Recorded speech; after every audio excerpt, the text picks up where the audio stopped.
Think back to Thanksgiving. Did you have a lot of delicious food? Did you eat until you couldn't breathe anymore? Did you feel bloated? And then what? Did you begin to yawn? Experience some brain fog? Did you submit to the nap? Well, I know I overate and was feeling pretty drowsy. And according to Sarah Patrick, a large number of the population isn't digesting gluten like was once believed. They're not sure if we're eating too much or the agriculture industry has modified for quantity instead of quality, and the quality is unknown. Thanksgiving is a holiday for being thankful, and I am thankful. I love Thanksgiving, and I don't regret a single bite. It was a great day, but it was just that, a day, not a lifestyle. We shouldn't eat like that all the time. We should consume our food for the nutrients and how it makes us feel. Our bodies are shocked with an extreme excess. According to Dr.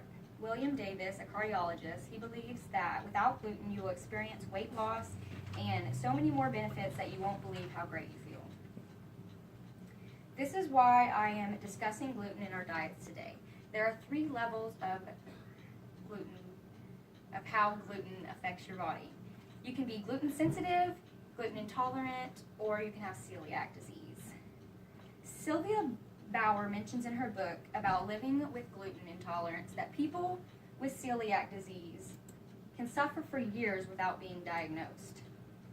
This is because the symptoms are mild at first, but they can lead to more serious things later. I was experiencing some personal symptoms, and that is what made me begin doing research. It seemed so simple to just change my diet and feel like a better me. I didn't know of any allergies that I have, and I thought that the more healthy option was to always choose wheat. The more research I did, the more interesting it became. My family was skeptical with my choice to eliminate gluten from my diet. It was inconvenient to stop eating a lot of the foods that I had been consuming. I felt guilty when I told my mother I wouldn't eat her cooking anymore due to her cooking and it containing gluten. So that was difficult. Food has always brought my family together, and we've always had bread or pasta or both when eating. But the testimonies seem very promising.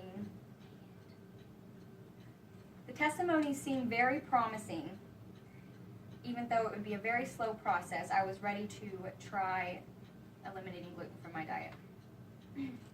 I believe this topic is very relevant because in the United States we consume a lot of processed food. Usually whenever I see people eating, they're eating breakfast bars, muffins, sandwich, cookies, pasta, or something else that contains gluten. So today I'm going to go into detail about the symptoms of gluten intolerance, the effects on children's development, tips to replace gluten in your diet, and my own personal experience with reducing the amount of gluten that I consume. So what is gluten? It's a protein found in wheat, barley, and rye. It gives bread dough its elasticity. It's sticky like glue and sticks to the intestines, making it difficult and oftentimes impossible to digest the nutrients. There are many symptoms in adults from a gluten intolerance, and some that will arise later in life. There are skin, joint, digestive, and mental issues. First, we're going to talk about the digestive issues. People who consume gluten and their bodies don't like it, they will experience gas, bloating, constipation, and diarrhea, and this can lead to irritable bowel syndrome. Some of the skin issues that can arise are keratosis pilaris, which is from a fatty acid and vitamin A deficiency. And a more intense form is dermatitis herpetiformis, which is blisters on the skin instead of just bumps. Some mental issues that can arise are anxiety, depression, schizophrenia, Alzheimer's, and ADHD. Also, gluten intolerance causes joint pain due to the inflammation in the body. And it can lead to rheumatoid arthritis. The reason that there is inflammation in the body is because the body doesn't recognize the gluten, and the immune system builds antibodies to attack the intestines. So the body doesn't get to absorb the nutrients. So you can see the immune system attacking the nutrients. And that's why we get so hungry after eating, is because we didn't get the nutrients. If you aren't too concerned about what gluten is doing to your body, then maybe you will be once you know what it does to the development of children. In children, the malnourishment and inflammation can lead to elevated blood sugars and high glucose levels, which causes type 1 diabetes, thyroid disease, Down syndrome, and skin conditions, and also autism.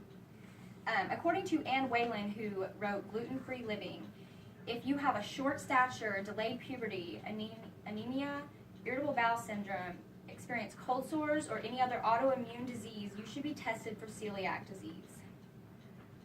At a young age, we become addicted to gluten and bread because it has an opioid peptide, and you can experience an opiate withdrawal for up to a week of not consuming gluten.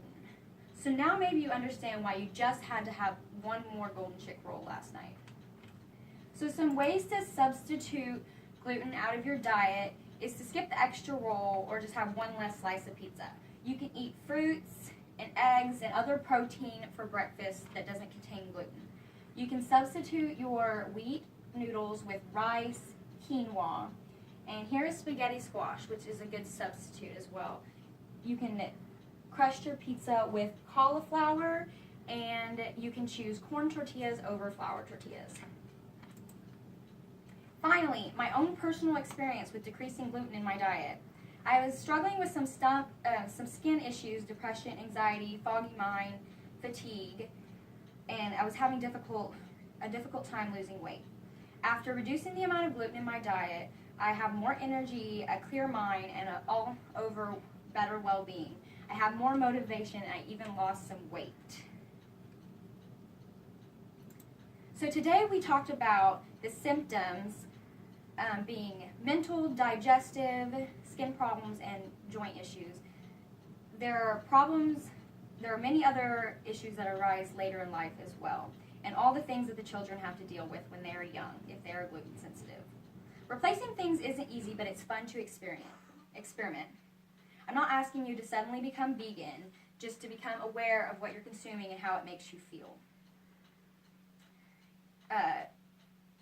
I feel confident about my results and feel much better eliminating some of the gluten that I consumed with alternative options.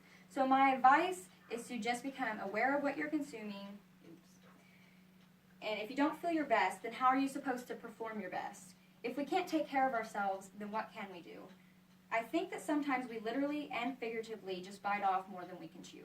So become aware and take steps every day to feel the best that you can.